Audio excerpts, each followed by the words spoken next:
parenting was hard for me because I lost the ability to want to be a parent at age 11 when my parents got divorced. And just recently, my sister, she talks about it. We talk about it. She said that I was the favorite child. I never thought that. And more than likely I was, because when I started thinking about it, I got away with a lot. And so in saying that, people have to understand if you're dealing with, and nobody asks this question when you're dating somebody, hey, were you the favorite child?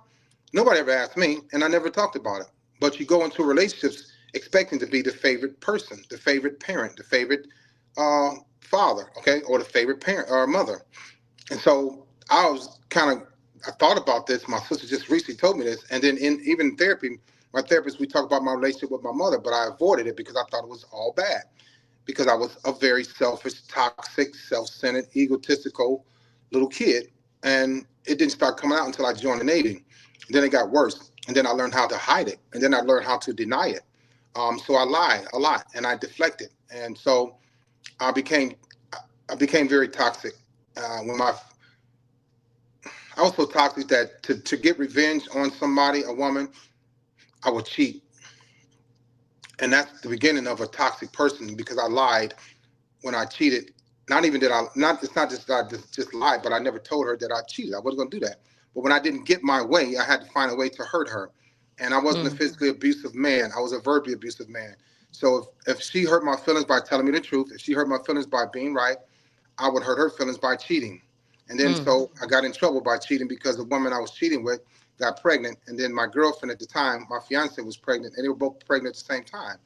And so I made a choice to not be a parent to the girl that I was sleeping with that I wasn't engaged to. And that was the first toxic part. Go ahead. I'm sorry. I wanted to highlight for the audience the fact that you took accountability by saying that you made a choice Mm-hmm. Oh, to yeah. do what you did. It wasn't, you weren't acting as though you're a victim or this situation happened to you. There's accountability in that. And that is huge as a narcissistic person. And it shows your growth and your commitment to your therapy. So I just wanted to highlight that. Go ahead. Yeah. Thank you. So You're now, welcome. while I was acting this way, there was no accountability. So just know, right. You hit on a perfect point, but that was only was I able to realize these things and fix them and want to fix them through therapy. Prior to therapy, I avoided all of that. Even though I was wrong in cheating, I was wrong in having two women pregnant at the same time. I was wrong in making a decision. I was still not ready to be honest about making a bad decision. I Right. just said, too bad, get over it. You're pregnant, whatever. What are y'all gonna do about it? That's how I was. I never processed that it was wrong. I never processed that I hurt those women. And the one that was pregnant by me before I got engaged, or while I was engaged, while I was engaged, I discarded her and ignored her the fact that when she was pregnant. I told her that wasn't my baby, which of course I had no clue that it wasn't. I had a good clue that it was because there was no protection. And at the same time, she had a boyfriend too. So I was like, that's his baby. This is what I told her. I don't know why you're telling me that's his baby. So come to find out, DNA, and I saw my daughter. This was in 1995. I still denied her, even though I saw her. So I was toxic, about as toxic as a man could get. When you have a child, this is how bad it got. We went to court, and I looked at my daughter, and I was like, whatever. And her grandmother called me out in court, called me names in court. The judge told us to calm down. It got ugly. This was in the 90s. I was 20 some years old, 26, 27, I think. And so it got ugly. And I denied my daughter in court in front of the judge and her mother because I was toxic and didn't want to admit to being wrong.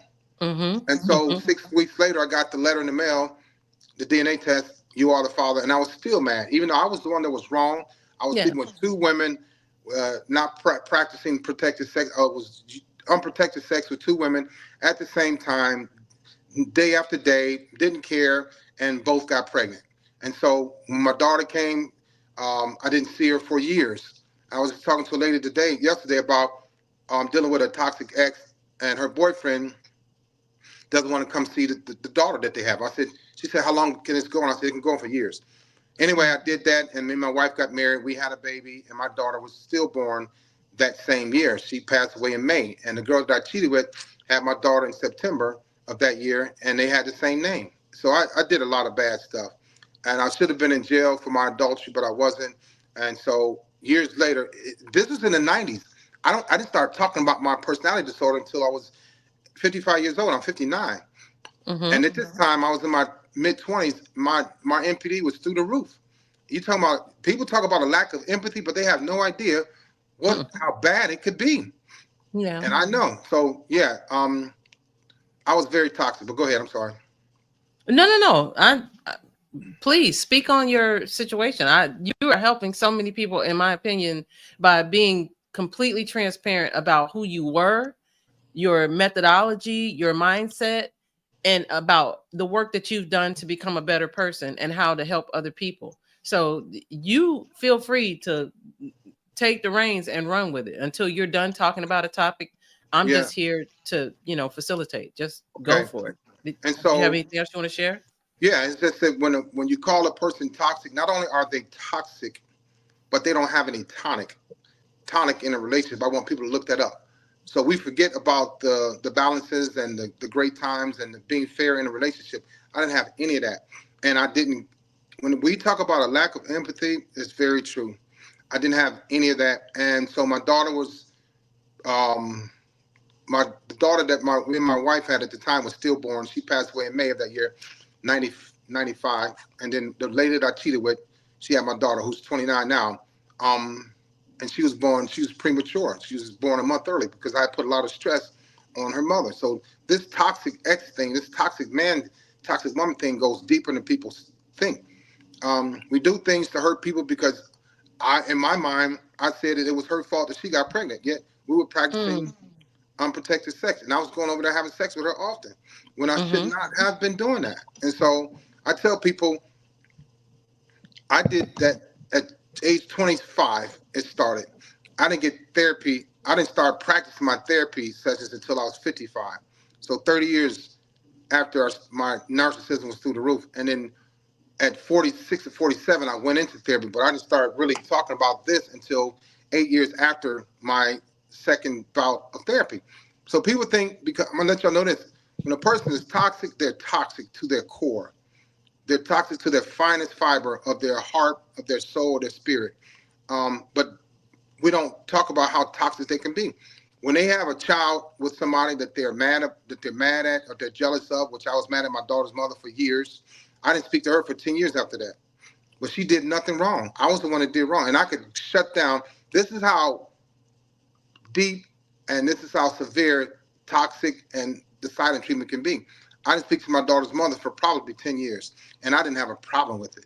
The only reason why we started talking is because my daughter's mother, my daughter's grandmother, called me when I was in Virginia. She said, you need to start seeing your daughter. That's the only reason it changed, because had she not called me, who knows when I would start seeing my daughter. And now my daughter's a mother and I'm a grandfather because of my daughter. And so toxic goes deeper than what we say. We just sling the word around, but toxic could be a man that has 2 or 3 women pregnant at the same time. It could be a man that rejects his daughter because he's mad at her mother because her mother got pregnant and didn't have an abortion. That was me. I even gave her the money to abort the child, and she kept the money for a week and told me to come get the money. And that's when I decided I'll hate you forever. And that forever went 10 years, and we're cool now. We can laugh about it now. But I was very toxic. I was very demonic. We talk about narcissistic people being demonic. It's true, because my hate for her was deep, and I didn't have a reason to hate her. She had every reason to hate me because she thought she was my girlfriend, but I had another girlfriend.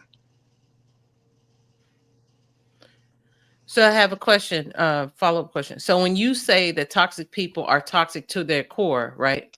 Yeah. For the listeners, he's living proof that that's not an end all to be all. That is not who you will end up being in your life. That is a part of his life, who he was.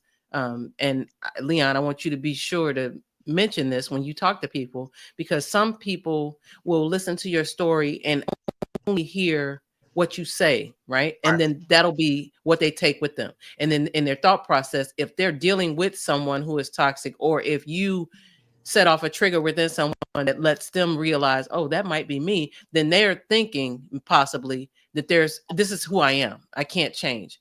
I just want to make sure that people understand he's speaking about himself in the past as well as the present tense. He's telling you who he used to be, but who you're listening to right now is who he is, and he has done the work to change his life and become a better person. So if you are out there dealing with a toxic person, I just want you to know that there is hope if that person wants to get help. There's hope for you as well. But the person that's dealing with this affliction, if you will, is the person I would say that probably needs more help. I'm glad you said that, because what happens is, even in therapy, I was going to therapy smelling like cigarettes and Black and Miles, and I always joke about it. Old chicken grease, because I used to go to this gas station in Great Lakes. I did. I would go in there, I'd get me some chicken wings, or I'd get me a pork chop, and he put it on white bread. This was at 8 o'clock, 8:30 in the morning at a gas station. I know. Right? Yeah. I know. And I go eat that, then I go smoke a cigarette or Black and Mild, then I go into therapy. Hey, just for everybody listening, wait, I just want you to know I am not laughing per se as if this is Leon and I are friends, and we have had conversations. So there are layers of the conversation that you guys aren't privy to, which is why I'm laughing. I'm not laughing at the situation because it is not funny. So go ahead. I'll try to not laugh, but I can't really help it. I tell people the story because I want them to understand how unimportant therapy was to me. It wasn't important to me. And the fact that I was in the Navy is what held me accountable, because when you go to therapy, if you're going to smell like piss, boo-boo, cigarettes, or hot grease, they're going to tell on you. So when I went in my therapist's office, she was a 4'11", 125-pound white lady, and she said, "Can you not come in here smelling like cigarettes?" And I'm thinking like, well, I'm saying to myself, after this session, I'm going to smoke another cigarette. So you might as well just get used to me smelling like smoke. I like to smell like smoke. But anyway, so I didn't care about therapy. I was just checking the block so that I can get my diagnosis again and get my disability and all that and be gone. But that was more to it than that. When I started liking therapy is when I started listening and making changes. Because she told me, this is what she said. She said, "You don't have to come here acting all big and bad with me." That's what she told me. Oh, it pissed me off. I wanted to bite her ear off or something, but I couldn't do anything. So I had to suffer and eat my anger, because my anger gets so bad that I could just like I don't know, bite something or punch something or kick something. And so I was in therapy sitting on that ugly yellow couch, orange couch, I'm sorry, and I told her, I said, "Your pictures are ugly." I had to get that anger off me because she pissed me off and I couldn't do anything. I wasn't going to be violent, but I was at the VA hospital. So I told her pictures on the walls were ugly. And she's like, "Well, that has nothing to do with what we talk about today." And I said, "Well, I'm not going to talk about anything." We went back and forth. Oh, we went Petty back and Patrick. forth. That's what you were. You were a petty Patrick I on was that petty. ugly orange sofa. You didn't Yeah. want to talk. I told But her. she was determined that she Yeah. was going to get you to open up so that you can help yourself. So Yeah. And God I bless didn't. you, man. Yeah. So I didn't think that I needed any help, because here I am, a command Yeah. officer in the Navy with 30. At the time, I had 30 years in, 31 years in, and I'm like, "You think I got issues? I'm making 120,000 a year. I'm in charge of a lot of You don't people." need her help. Right. I didn't need. I Who did. is I thought I she? did. Right. I And so know. I know. and so people in the military, we're held accountable, because when you don't go to therapy, so every time I walk in there and walk out, or come in there smelling like smoke or chicken or just stinking, she would email my captain, say, "Mr. Walker came in here today. He was unsettled. He was mean, grumpy." And I didn't start reading all my paperwork until a few years ago, 2021, and started reading. And this stuff was in my records from back in the 80s and 90s. I just started reading it. So just so you all know, when a person is toxic and they don't get any help, okay, if just say you see the traits of them, and you can kind of like, you have a basic idea who they are. Nobody can diagnose people but psychotherapists and psychiatrists, psychologists. But anyway, psychologists prescribe the medicine. Psychotherapists prescribe NPD, some of them. But anyway, the fact that that person has issues and they're toxic, whether they're NPD or BPD or psychopath or sociopath, therapy for me is indefinite. And I only know that is because the psychotherapist told me, and it was stamped in my medical record in big, bold letters, capital letters too. It says therapy for PX. PX is considered a patient. Therapy for PX is indefinite. And I didn't know that until 2021, and it's happened years before that. So for those of you that dealing with a my reason for saying is that for those of you that are dealing with a toxic person, they could be toxic for the rest of their life unless they get help like I did. I am 59 years old and I got help at 55 or 48. Go ahead. So I have a question.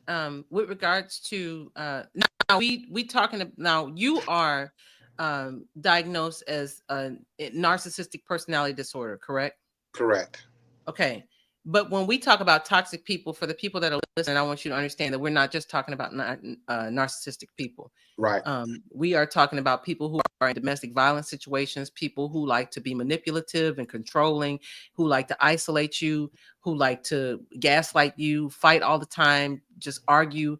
All of that is toxic. All of that falls under the umbrella of toxicity. But as with regards to the umbrella, I would like you to um, kind let the people know how can if I am dealing with someone who is toxic, how can I set and maintain like clear boundaries with that person as my co-parent? How do I do that? What does that look like? Do you So think? what happens is, I'm glad you shifted. So because I had a problem during my divorce because I toxic people. Let's say you're dealing with doesn't have these people keep calling that, and I anyway, that you're dealing with a person that doesn't have that's not been diagnosed with NPD, but they're toxic. They're mean, they're angry, they're greedy, they're self-centered, they're controlling, they're dominant. That was me. They're gonna always want to be the better parent, but they're not gonna always want to be the better parent and spending more time with your child. Most times they want to spend time with the child to make you look like the parent that's not doing good. Most times they want to spend half the time with the child so that they don't have to pay child support. A lot of times they're spending time with the child so that they can be the better parent and buy gifts. It wasn't about me talking to my sons and making them better men or talking to my daughter, making her a better young lady. I just wanted the time so they can like me more than they like their mother. I was jealous of both my kids' mother, because they were better parents than I was, and I didn't like that. I would never have told them that prior to therapy. Matter of fact, I never told them that. I could tell them that now because I understand that it's okay to not be as good as another person in whatever, sports, entertainment, or parenting. I understand that now. It's okay. It's still hard to say you're better than me. It's tough, but I don't have that feeling of being vulnerable or insecure when I mention that. So before I wouldn't say that because I would feel vulnerable and insecure. So parenting, co-parenting with a toxic person, you have to remember, say for instance, you have two kids, and it's tough to say this, but it's true. Your ex is your third child. So in any way you think you should deal with that person or deal with your kids, you have to deal with that grown child the same way. They're gonna always be jealous. They're gonna always try to derail your situation or your relationship with your kids. They're gonna always try to hurt or harm or take away the time that you have when you start seeing somebody else. You're gonna want them to babysit, which they shouldn't have to babysit their own kids. It's just like, okay, I'll keep my son or my daughter because you're going on a trip. They don't want you to go on a trip with anybody else. They don't want you spending time with another man or woman, even though they didn't want to spend time with you. So co-parenting with a toxic ex is hard because they claim to not want to be with you, but they still do. They're just not good enough to be the man that you or woman that you need for them to be. That was me with my ex-wife. I just couldn't step up and be the grown, mature man, but I wanted to be a parent and not I want to be a father, not a parent. It sounds better to me. Parenting is different than being a father. I didn't want to put in the work to be a parent. So are there any specific strategies or methodologies that your ex used with co-parenting along with you, with the boys, with your kids? So what happened was, well, okay, I started wanting to be, and this is, so when you have kids that understand and they can see the toxic in the parents, or they can see the turmoil or feel the thickness, tension in the house, I had to understand that because my son said, Dad, why do people get divorced? What is that all about? And I had to answer him. He was in the sixth grade. He was sixth grade, yeah. And so I had to start being, instead of being upset with her, I had to realize that I need to be better for my sons. Most people that are toxic in a relationship don't care or think about how much they are hurting the children. My goal was to hurt my ex-wife or my ex-girlfriend. And it wasn't, I didn't think about the damage that it was doing to my kids. That I'm an absent father at the time. Not absent, we were still in the same area. I was going to see them, they was coming to see me. But there was times where they would come over, and just because I had a house or a bigger house or a better house than her, which I didn't, as long as they had a bed and food, that was good enough for me. I wasn't spending quality time with them. So I had to understand the damage that was being done to my children, because I remember when my parents got divorced, my father left and I searched for him high and low. And I lost a lot of strength. I lost a lot of discipline. I lost a lot of time when my dad was gone. And it affected me because my mother didn't have the leadership in our home when my dad wasn't there. And so I knew that I had to start uh, being a better person to little boys and being a better person to my daughter, as opposed to wanting to hurt the mother of my children. Okay. So hello, Miss Diamond. We have a question from Yellow Diamond. Leon, you want to take that? Yeah, what prompted you to take psychological help serious? Answer that first part. Um, because it made me realize that I was psychologically damaged. I didn't know that I was psychologically damaged. I didn't think that I was psychologically damaged. I didn't want to hear it.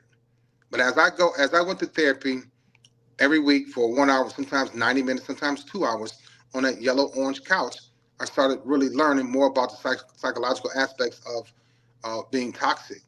Not only was I hurting me, but I was hurting people around me, and I didn't even realize it. I was in go mode. I was selfish. I was self-centered.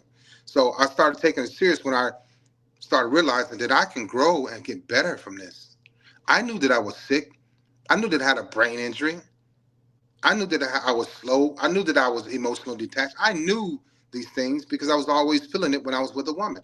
And I started pulling away, slowly pulling away, not being as engaging, not being as loving, not being as caring.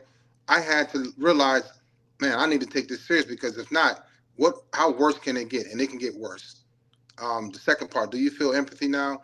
I understand empathy. I know what it means. I've always understood empathy. That's why I was able to manipulate her feelings based on how she was feeling, based on how I was feeling. If I didn't want to talk, if I didn't want to hug, if I didn't want to hold hands, if I didn't want to cuddle. Empathy means I understand how you feel. I don't feel that way. So I understand empathy now. I can get myself close to it without like feeling icky. Like, why don't you quit crying? What the hell's wrong? I would always say that. I couldn't stand to see or hear a woman cry, even if I made her cry, or if I didn't make her cry. I'm like, oh, here we go with this, all this. Like, I would go into funerals and see people crying and be like, oh, I wish they would stop crying. Yeah, in funerals, I remember doing that. Um, or do you just exercise it for reforming socially correct purposes? That too. I exercise it to reform, yes, and to correct purposes. I want to make sure I get it right. So I don't look at people when they cry in funerals and think that they're stupid or weak. I don't let a woman cry. I haven't made a woman cry in a long time, but I know now when she cries, I'll listen and I'll be fair, and I'll meet her. I'll receive her, because before I was like that empathy stuff. I know, but I had to stuff like that. I had to practice. That was a good question. I have to practice. I do. And even Yeah. still, instead of getting mad, popping off, yelling, screaming, and pushing away, I can hug a woman when she cries. Yeah, that was a good questions. Those were good questions. Thank you for your transparency. You have no idea. I really, really appreciate it because you could have completely clammed up. so, Yeah. um, okay. So shifting gears, I have my notes here. I learned from somebody pretty smart. Let's see. So my next question, with regard to, have you had to deal with any legalities within your co-parenting, like No. court So situations or anything like that, right, and or not child that support orders, or no, not that military people don't have problems with co-parent. We do, but I was in a precarious position to handle or ensure other people were paying their child support, attending their anger management classes, not getting involved with domestic violence. So I was a board member of things like that. So I had to be on the straight and narrow when it came to that. But that's because it was something either in it or not in it for me.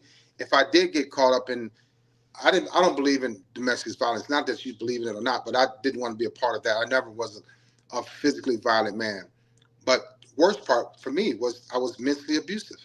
I was verbally abusive. But I had to chill because I didn't want to get in trouble because I'm the master chief of the base and I wanted to look good. I didn't want to get in trouble. So a lot of times I took things and just went with it. I didn't yell and scream, or if I did yell and scream, it was kind of like muffled. But I struggle with that because I had anger issues back then as well.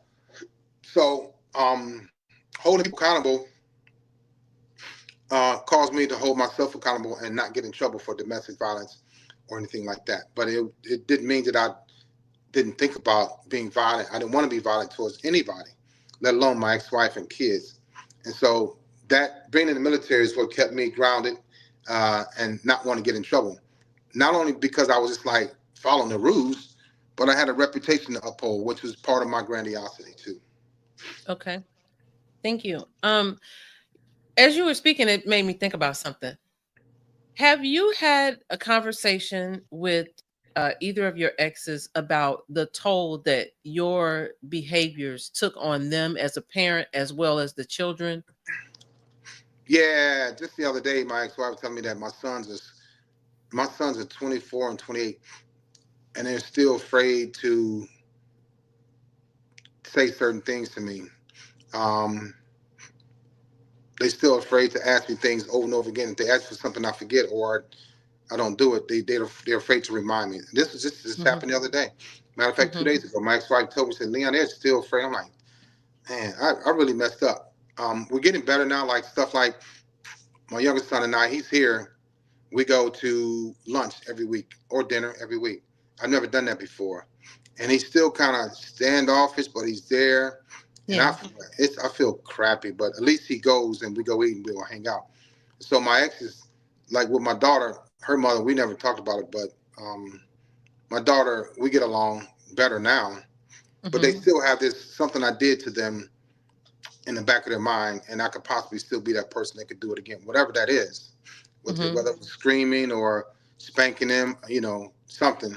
But it's still relevant the way I treated them years ago. Mm-hmm. I didn't beat my kids. I yelled, I screamed, I called them names, yeah. And so just so you So know, you were abusive. You just weren't physically abusive. right, which is just as worse because it becomes mentally Yeah. abusive and they start thinking a different way and they don't want to be around you. They can't express themselves. They don't want to hug you. Oh yeah. So just so you know, a toxic parent, you got to deal with it once your kids get older. You got to deal Yes. with kids probably being toxic towards you. Yes. So have you apologized to them? Yeah, I've done Okay. that part. Yeah. I've done that. That was in therapy. One of my sessions was forgiveness and apologizing. And she said, "Well, next week, Mr. Walker, we're going to talk about apologizing." I was like, "I won't be here for that," but I had to go. Yeah, I didn't. Man, I tell you, apologize. I tell you, apologize. Yeah, Yeah, that was one I of the know. hardest things. Dang. Oh I man. bet. I And bet. some people are good at apologizing. I just wasn't. I'm not even good at Well, it now, but I'm well, I'm better see, at it. what you have to understand is that I'm not an expert on narcissistic personality disorders, but I am somewhat of a subject matter expert on accountability. So you can't take a person who's brash, arrogant, disrespectful, dismissive, and then throw accountable into there. It doesn't work. You know what I'm saying? It's like mixing oil and water. It just doesn't mix. So in your defense, you're not comfortable with accountability because you've never been accustomed to being accountable in the sense of your personal behavior. The Right. military is completely separate from you as a person because you clearly have a line for the type of professional advancement that you've had. You soared in the military, but you didn't necessarily do that in your personal life. So it's like you are two separate people. You know what I'm saying? The compartmentalization was real. So on one hand, you were aware of what accountability looked like because it was drawn out and it's pretty clear in the military what will and won't happen if you don't do X, Y, and Z, whatever. But in your personal life, you murked the waters and nobody necessarily held you accountable because you were good at what you were doing. So Yeah. it's no shocker to me that this is like empathy is something that you have to work towards, or being accountable is something that you have to work towards. Those things are, it's not lost on me that it's a new concept to you, because I think that kind of comes with the territory. And that's not to give you a pass or nothing, but that's just, it is what it is. You know what I'm saying? The fact is you're still working on it, and you do the best you can every day. That's all any of us can ever do. So, you know. Right. Yeah, and you're exactly right. So I was great at my job, but I sucked at home. Yeah. Exactly. Yeah, which is the life of a lot of career professionals, not just the military, a lot of career professionals, especially when we talk about jobs where there is a sense of professionalism or authority involved. Sometimes those lanes can kind of merge. Sometimes we drag work home, and sometimes work gets dragged. Sometimes home gets dragged to work. It varies in different on different levels with different people. Some people can separate the two, and some people can't. And there are also levels of the damage that is done when you drag one part of your life towards the other. You know what I'm saying? Right. But it's something that we all have to be aware of, and then do something about it. You can't just be, you can't know the shit happening and then don't do nothing. Like that makes no sense. It doesn't. Right. There you go, Leon. Miss Diamond is speaking to you. Yeah, she said it's nearly impossible for, oh, you're welcome. It's impossible for a narcissist to admit wrongdoing. So what happened was, before therapy, I'd never admitted wrong, ever, ever. Wrongdoing. Nope. I would circle around it, make them feel bad, get angry, make them go away, and forget about. Ask me, am I going to apologize? Oh yeah, it was bad. She's right. Or Um, deflect. Y'all big deflect time, too. big time. So so here's the thing. Hold on, let me get. Hold on. He probably got DoorDash or something, y'all. No, I gotta get something. Ain't nobody, you can talk back. You ain't even in front of the camera. Hush. Let me talk. And so, only reason why I was able to start talking about apologizing was in therapy, because in therapy you sit there, and I realized that if I walk out, she's gonna tell on me. If she tells on me, yeah, she did. If she tells on me, my captain's gonna have a sit down with me, and I don't want that, Yes. because I was supposed to be, and you know this in the Navy, when you're a command master, you're supposed to have a level of maturity. That Yeah. I had it, but I didn't have it. Yes. And so, but not having it, I had a lot of fun with that. But anyway, so I knew that if I walk out of this office, she's gonna tell on me. So that forced me to sit there. In civilian world, there's nobody holding these people accountable to walk out or not even show up. And you know, in the military, when you have an appointment with a psychiatrist, a psychotherapist, or a psychologist, and you don't no show, they tell your command. Hell, that could be dental. And you They dental, don't show up, they're gonna get your tell. shots. It don't matter who it is. If you got an appointment, any type of medical appointment, they telling. And it ain't necessarily like nanny. It's like we have that's part of their mission, right? They have a certain protocol. That's part of what they have to get done. So if they have Exactly. 10 appointments that they have to conclude during the day and they only do 5, then that goes towards their statistics and their job performance. So Medical they can't readiness. be, yeah, they can't be Exactly. screwed on that either. So yeah. And so I knew that I was causing problems not only home, but at the medical department, right? The psych ward, whatever you want to call it. Mm-hmm.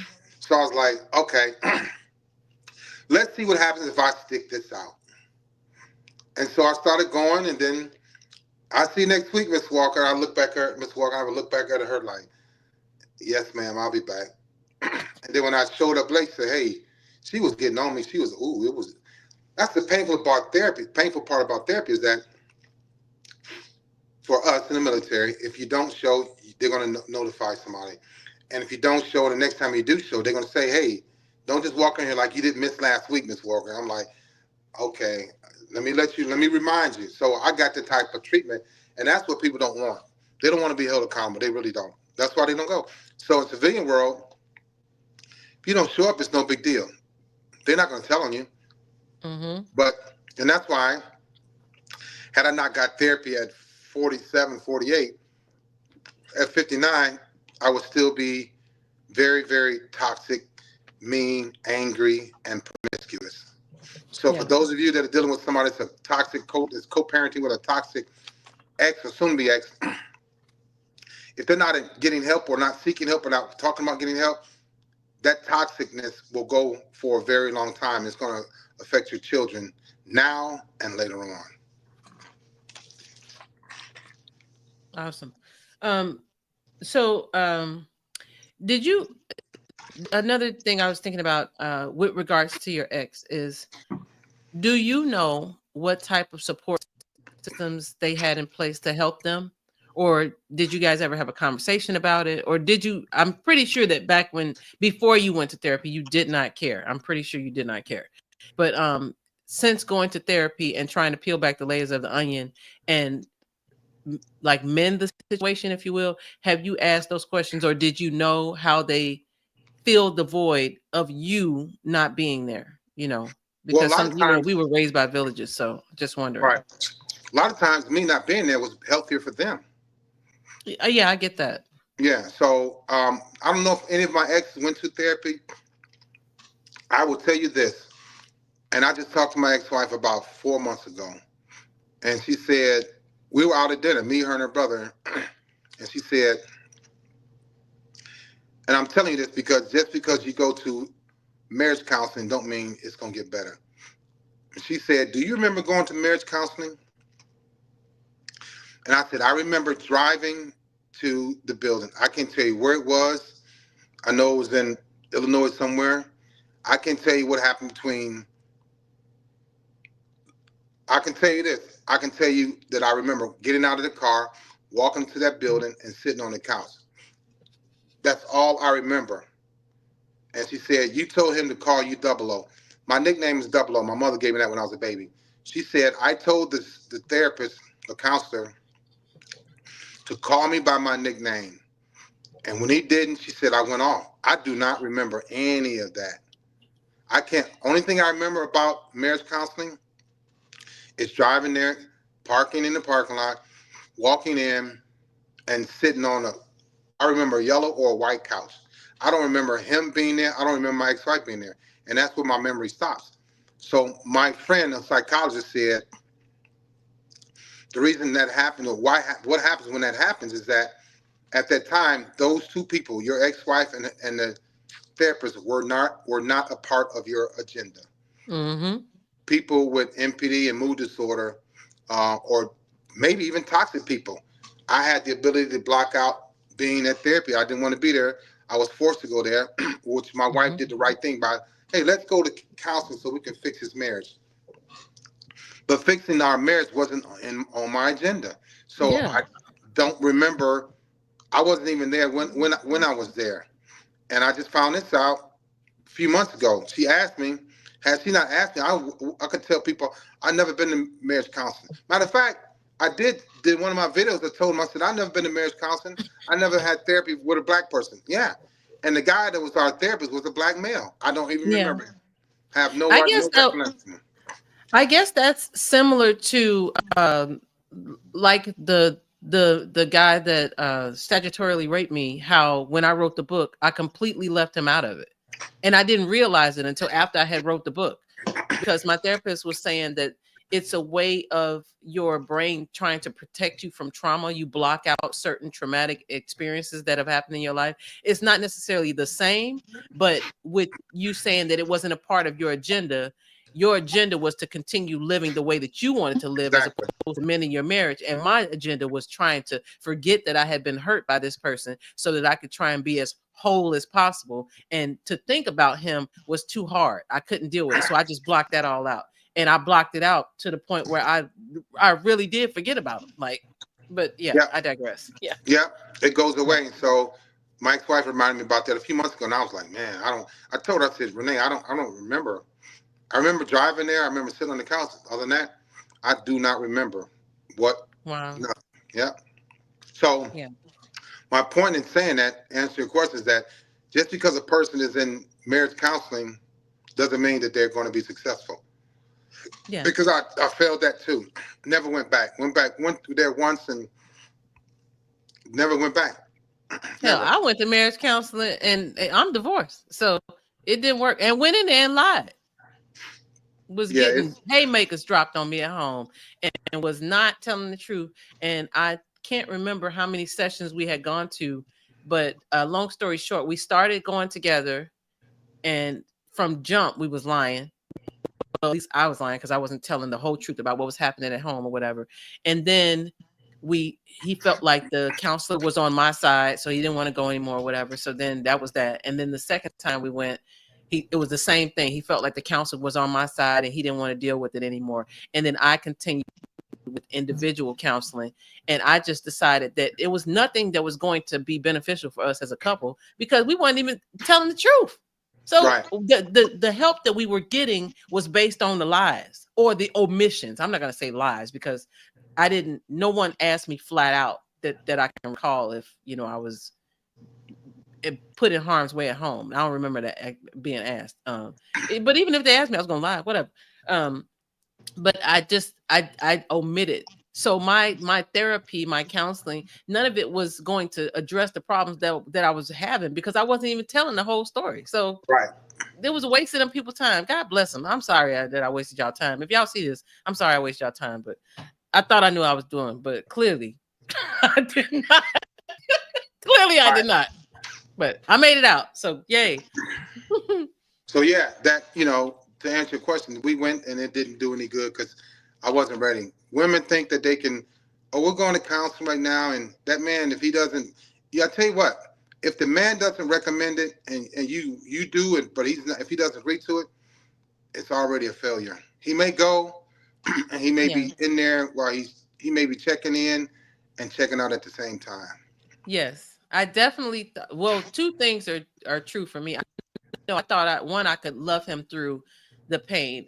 Women sometimes as nurturers, we tend to think that and love conquers all. I know I used to believe that. I believed it so much I probably would have got a tattoo of it. Thank God I didn't, because love does not conquer all. It's just like in the Bible, faith without works is dead. For those of you who aren't religious, I apologize, whatever. But you got to do the work. So you can't smooch it away, you can't cuddle it away, you can't gift it away, you can't screw it away.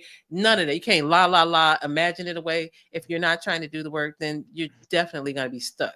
And I'm so glad that I finally did the work because my life now, I would have never envisioned my life being what it is now, but I am so grateful. I am so grateful that you did your work because I, as your friend, see the growth in you, and it is awesome.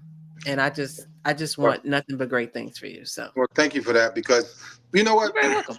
I never had like besides you and maybe a couple others, we didn't talk about uh, growth and development with reference to therapy. We didn't. We talked about getting promoted, um, the initiation season, getting underway, writing evals, awards. Because in the military, we just go, go, go. We don't sit down and Yes. say.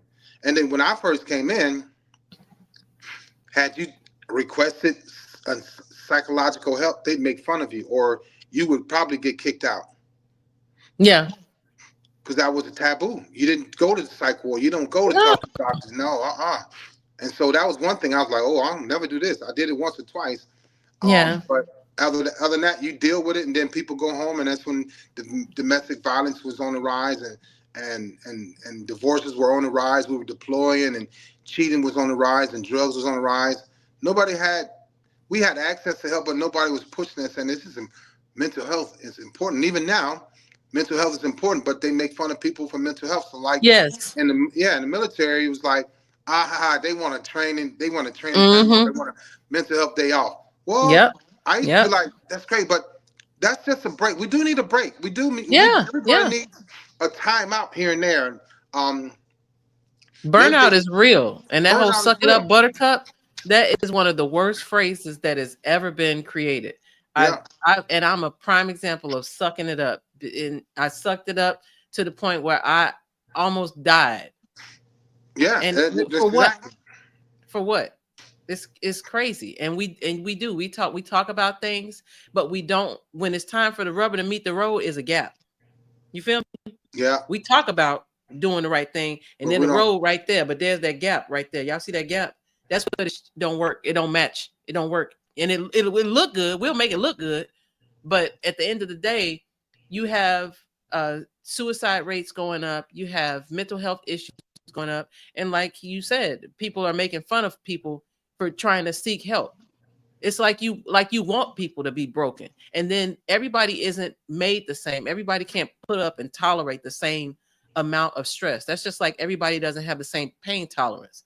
But there's this invisible, I guess, thought process that everybody's supposed to just deal. And dealing is cool in certain situations, i.e., if we were during wartime. Clearly, my snag nail ain't an issue. You understand what I'm saying? I'm going to bite that thing off and I'm going to keep going or whatever. Or if I stump my toe. However, in peacetime, you know what I'm saying? Ain't bullets ain't flying. Ain't no bombs being dropped. Let's make sure that we're whole in every sense of the way so that we can move forward in our mission, because mission does not stop. You know, mission first, sailors always, as we say in the Navy. But I digress. I can stay on that soapbox forever, but I'm off of it. So. Well, you know what? Going back to the co-parenting with the toxic ex, the problem with me started with, oh yeah, I want to have sex. Oh, we're going to have sex. Oh, it's going to be fun or whatever. But I never planned to be a father. Yeah. Women plan to say, hey, you know, I'm ovulating and I'm not on the pill. I'm like, what the hell are you telling me that for? I ain't pulling out. That's the type of dude that's the type of stuff I would say. So she would prepare for a child. Or when she got pregnant, she started preparing just like that. I started unpreparing just like that. So you have this toxic ex. It starts when you get pregnant and then you tell him and he gets mad. I got pissed with her.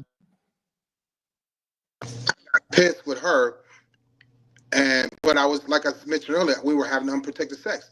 So the possibilities of her getting pregnant were high. And then when she did get pregnant, my anger went high and my empathy went even lower. And so you toxic ex that the moment they became very toxic is when you told them you were pregnant. I guarantee. Because when you invite him over for sex, he wasn't toxic. Excuse me. You know? People keep calling me. Then people don't even call me this much now. I'm on your podcast. But when you talk about sleeping with a person, they're not toxic at that time. Well, you don't see it, but it's there. But they're gonna come over and do you a favor, break you off, whatever it is. But as soon as you start, hey, I missed my period, I'm feeling sick in the mornings, what the hell are you telling me for? So that toxic person is starting to grow within them even more. It's already there. It was just a little dormant. So it starts to grow, and then you say, hey, I'm pregnant. This was me. What the hell are you telling me for? And as soon as she told me she was pregnant, I said, I'll bring you a couple $100. And then she denied, well, you can come get your money. I don't want to have an abortion. And then she goes into month 2 and month 3 in the first trimester, the second trimester, third trimester. And the bigger she got, the further away I was. And then you have the baby. They're gonna be even more toxic because now it's like I gotta come see this child, or I gotta pay child support. Yeah, you should want to see your child, and you're gonna have to pay. That was me. So the toxic person starts well before you see them being toxic in parenting. So they already go into parenting despising you, blaming you. You the reason why they got a baby. Then they'll start saying nasty things. I don't want you to have my child. You know I have a girlfriend. I never thought I'd have kids with you. My mother don't like you. I don't want my daughter to be a product of your environment. You start hearing all kind of nasty stuff. And I said that, but I was the nastiest, dirtiest, filthiest person. Okay. So, in preparation for today's podcast, I know I told you I did my homework. Oh, yeah. I got together some tips and some questions. So what I would like to do is I would like to tell our audience, give them the tips. And if you have anything that you would like to add to what I have, feel free to add that at the end of each sentence. Okay. So when dealing with the toxic ex, as a lot of people unfortunately have to deal with, here are some tips that I have found, and I really hope that they are helpful for you guys. To one, set some clear boundaries, because toxic parents try to overstep. They are habitual line oversteppers. So it's important to calmly and clearly communicate your boundaries, and you got to stay consistent. Um, if you say that if you're co-parenting and I don't know, the ex gets them every other weekend, you need to set up a schedule, right? Life will life, we get that, but set up a schedule to where you pick them up at this appointed place or at this appointed time or whatever. And then as the schedule changes, then you communicate that. But it needs to be consistent so that the children can have some normalcy, because they're the ones who are directly impacted by this, and they're the main people who you need to be making a priority. You and your ex are kind of irrelevant. I think it's about the kids. So, Leon, did you have anything you want to add to that? Yeah. Now, with reference to parenting, boundaries, you're 100% correct. Stop flirting with them. Stop playing with them. Say what you mean what you say. Stick to it. Don't relent. Don't have makeup sex. If you want to be nice, let them be nice first, because they'll trick you into sleeping with them again. They're coming back around, and they used to be mad at you, and now they want to start being nice and have fun. It's not to be a better parent. It's to have sex with you. Believe that. Um, Keep them. Boundaries are very important. But what's the boundary? If they come to take the kids out for the birthday or the Easter or Christmas, whatever, there's set times they come, there's set times that they bring them back. You need to make sure you hold them accountable. They don't want to be held accountable. They didn't want to be held accountable before they were a parent. They don't want to be held accountable now. They don't want to pay child support. Don't say, hey, okay, I won't.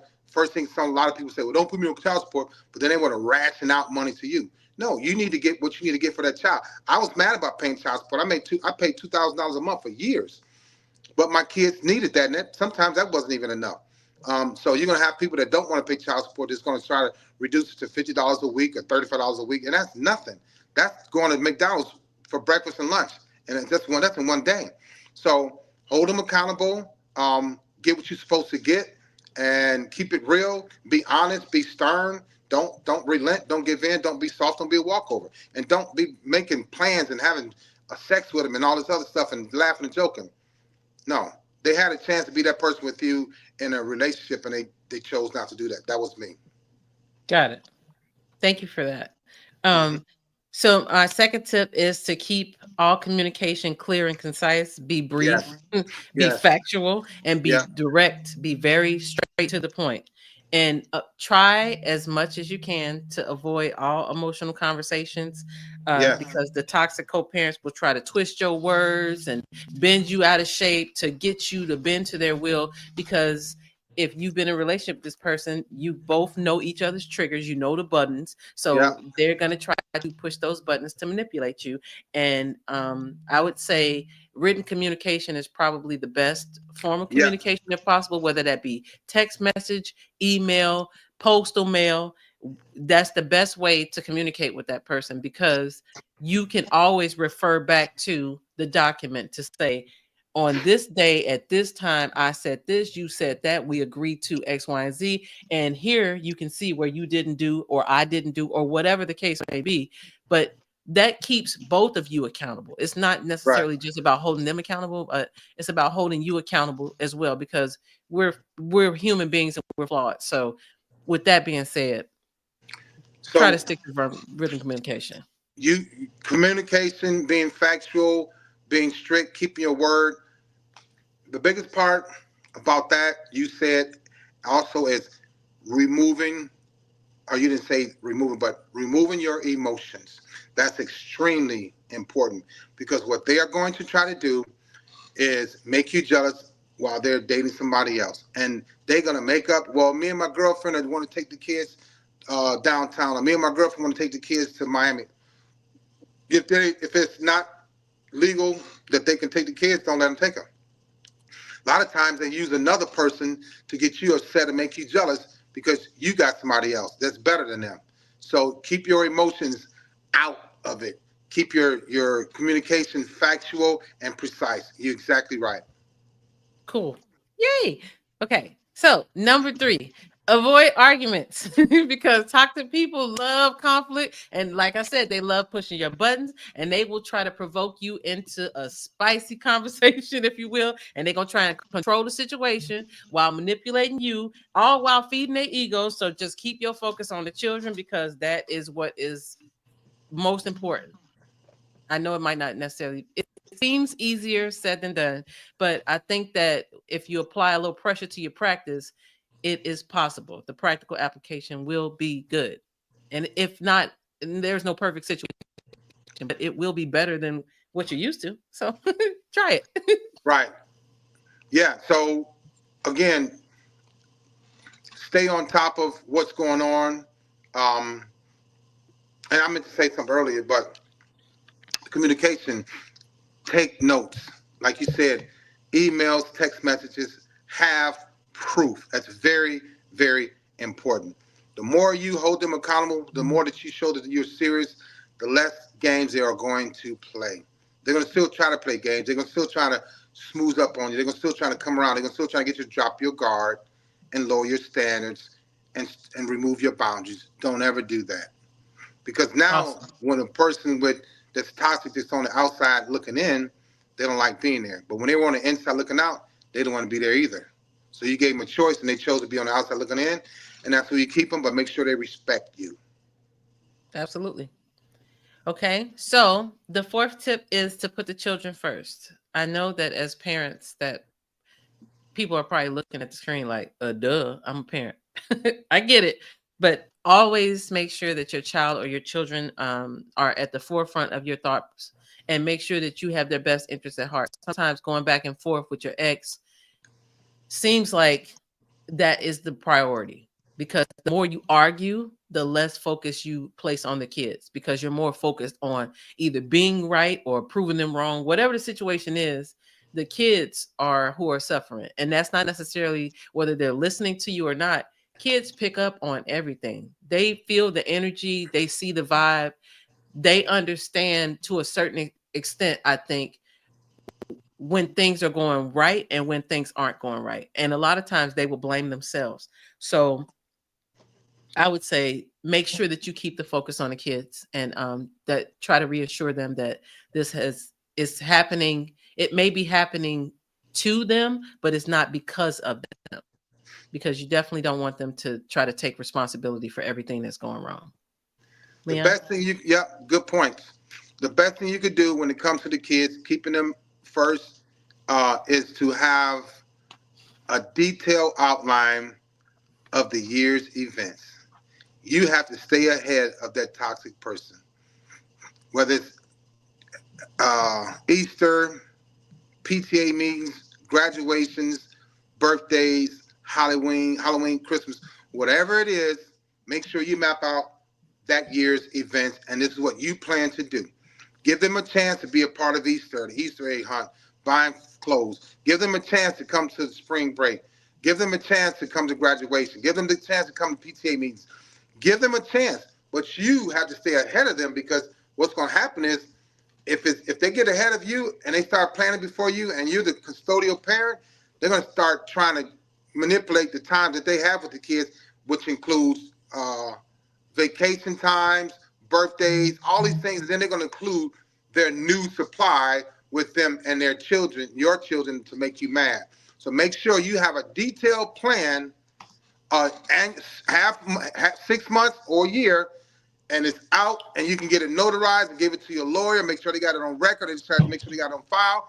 It's sad that you got to do all this, but you do. And when you do it once or twice and it's put in place, you will keep and hold their attention unless they just don't want to be there as a parent.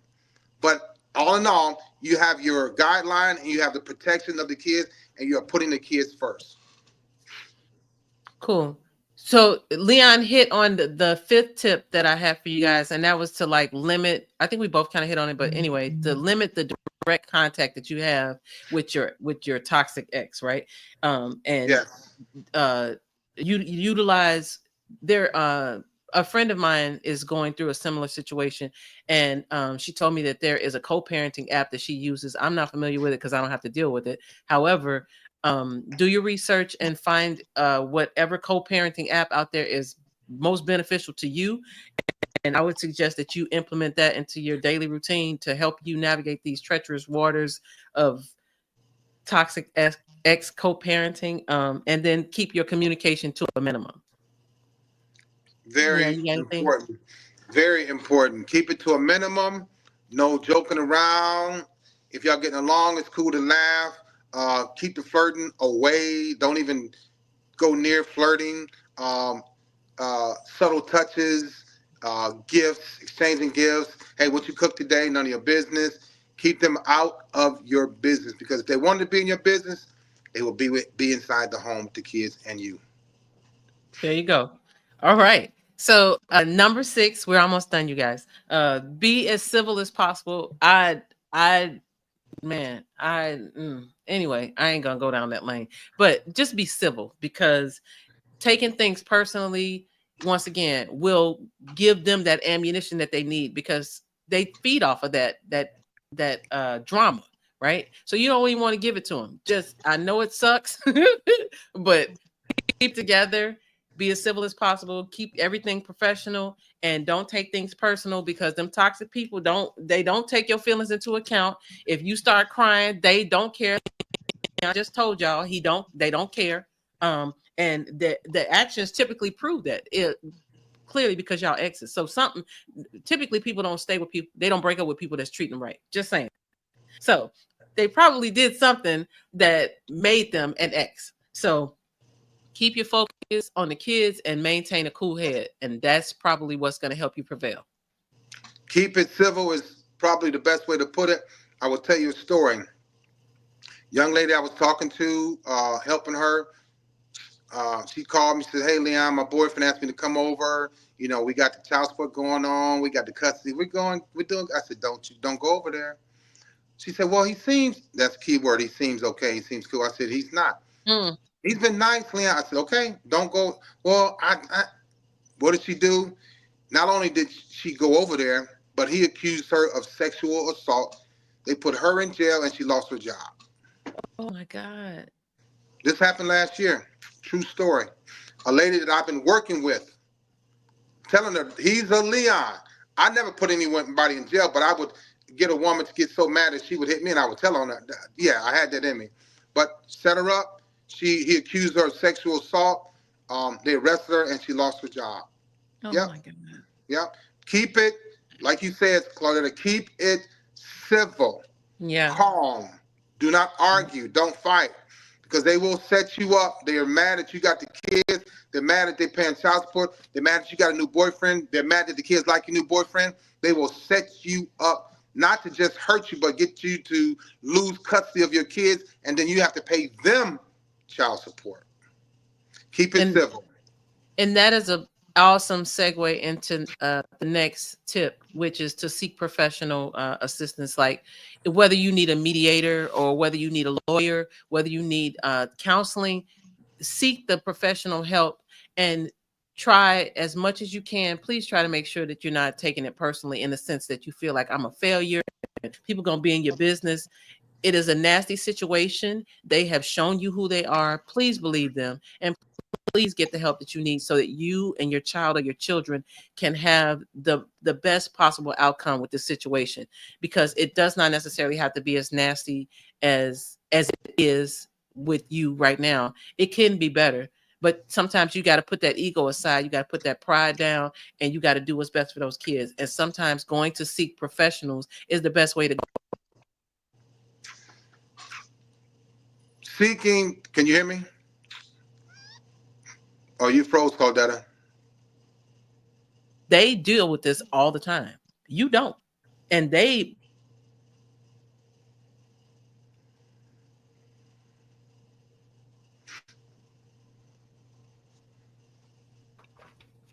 Can you hear me? Okay. So yeah. seek professional help. You had froze for like 30 seconds. Seek professional help. And here's why. Also, here's why, because you said some valid things. A lot of y'all try to help these men and women on your own, and you cannot do it. This is why you can't do it. My numbers are 186. What is 186? I went back to my grandfather, who was whatever, how old he was. No, I'm sorry, my number's 240. My grandfather was maybe 86 when he passed. My dad was 60 when he passed. I'm 59. My grandfather was never treated. My dad was never treated, and I got treated at 47. So you're talking about, let's see, 80, 120, 180, 180 years of untreated men in my family. That's just my dad and his father, not the DNA I have from my mother and her mother. So you can easily say 300 years of people not being treated, 300 years of trauma, 300 years of drama, on top of slavery, which we have PTSD passed down from that. Then you talk about Proposition 48, Civil Rights Movement. You cannot fix this man that has 186 average years, and that's for a 46-year-old man at the time for me, of untreated drama and trauma. A lot of y'all stay too long and you stay too long, and you wind up getting a bunch of flowers at your funeral because you stayed too long. You cannot fix these people. Seek professional help for, like Claudette said, for you and your children. And if they can't match or meet your level of professional help, you shouldn't be with them. You can't be with them, period. Because then you have, it's called job relationship mismatch. Right person with the wrong person. Got it. So my last tip is to we already talked about this, but be ready, get ready, baby, because these guilt trips, if you like to travel, just decline this trip. The guilt trip, don't go on it, because they coming for you. They coming for you with the gaslighting and any other type of manipulation tricks that they can conjure up. They're gonna use them. And accountability, like we said, is not a strong trait with toxic people. So you just try to stay focused on your child and your children. And that person, understand that person can be difficult, but if you develop and maintain clear boundaries and you consistently apply pressure, right? And you are going to create a healthier and more productive environment for yourself, your child, and your children. And I sincerely hope that for anybody that's dealing with somebody in this situation, because no one should be living with living a life full of stress like that, because that can send you to an early grave, and we definitely do not want that. You should be living and flourishing in your life. Yeah, living, flourishing in your life, getting, well, what's going to happen is, once, if you do these tips, one thing leads to another. Before you know it, you're living and you are flourishing from the 7 or 8 tips of Claude that I gave you, and you're healthy. Mental health, you're healthy. And then when you become healthy, you have clarity. When you have clarity, you have wherewithal. When you have wherewithal, you're able to see who you have been and what you're still dealing with or not dealing with, preferably. So staying healthy, mentally healthy, is very, very, very, very, very, very important, for not only you, but like she said a while ago, the kids come first, period. Okay, so we are about to wrap up here pretty soon, but I wanted to leave you guys with my closing and final thoughts, and then I'll let Leon give his closing and final thoughts. Cool? Yep, yep. Got it. Okay, so the questions and the tips that I tried to research, I did that with hopes that they could help you guys with your decisions and all of the behaviors with navigating this horrid space that some of you are in, the complexities of co-parenting with toxic people. And with I did it with the hopes of you staying, focused on your well-being, the well-being of your children, and like we said, setting boundaries, and then seeking that support for you and for your kids, because not only sometimes are the kids affected by this emotionally, but they're psychologically affected by that. So I want you to keep that in mind as well while you manage this difficult situation. But when all else fails, right, I want you to remember your intent. Are you fighting for what's right? Or are you fighting to be right? And that's important. Everybody's situation is different, and only you can answer that question for you, right? Are you trying to one up your ex? You trying to show off? You know what I'm saying? Are you trying to teach that person a lesson? More than one thing can exist at the same time, and that doesn't necessarily make you a bad person. But these are questions that I think are important for you to ask yourself when you're in this situation, because it will help align you with your purpose, right? And I believe that when we are aligned with our purpose, then we're going to make some significant progress that's going to put us on a path of success. Just my personal opinion. And I also want you to think about, if you're trying to make the situation or the aspects of the situation difficult for that person so that you can look better, or are you managing the situation so that it can be the best situation possible? Whatever the situation is, I believe that your intentions are what is going to create and set the pace for this marathon that you're running. Because I don't know of any situations to date that are like a sprint. They're not a 100-yard dash. It's going to take some time for you to get to your destination. And with regards to distance, the marathon is longer, right? So the intentions that you set are going to be what's going to determine how you run your race, right? And that's going to be your new life for as long as you stay in competition with the toxic ex, right? And as long as you try to battle that person or stay at odds with that person, you're probably going to lose, right? Even if you're at the front of the race, when your focus is on fighting that person or being better than that person, you're going to lose. The kids are the most important thing and their well-being. So I feel like that is the thing that you need to keep at the forefront of your mind. And I also think that it's important to remind yourself that perfection is a myth.